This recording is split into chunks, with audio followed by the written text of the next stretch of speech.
पुण्यातील कुख्यात गँगस्टर शरद मोहोळ या हत्याकांड प्रकरणात अटक सत्र आणि आरोपांची मालिका सुरूच आहे।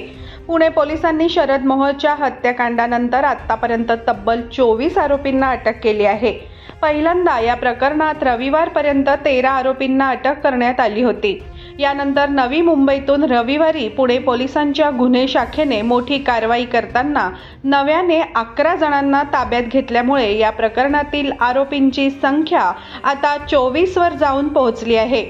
शरद मोहोळच्या खून प्रकरणात सहभागी असल्याच्या कारणावरून गुन्हे शाखेच्या पोलिसांनी रविवारी मध्यरात्री गुंड विठ्ठल शेलासह 11 जणांना ताब्यात घेतलं।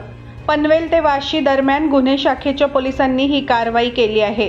त्यामुळे शरद मोहोळ हत्या प्रकरणाचा तपास आता वेगाने सुरू आहे।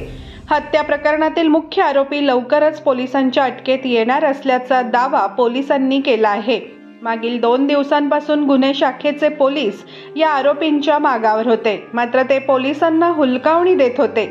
अखेर रविवारी मध्यरात्री पनवेल ते वाशी या दरम्यान गुन्हे शाखेच्या पोलिसांनी त्यांना अटक केली। त्यासाठी पुणे पोलिसांनी पनवेल पोलिसांचीही मदत घेतली।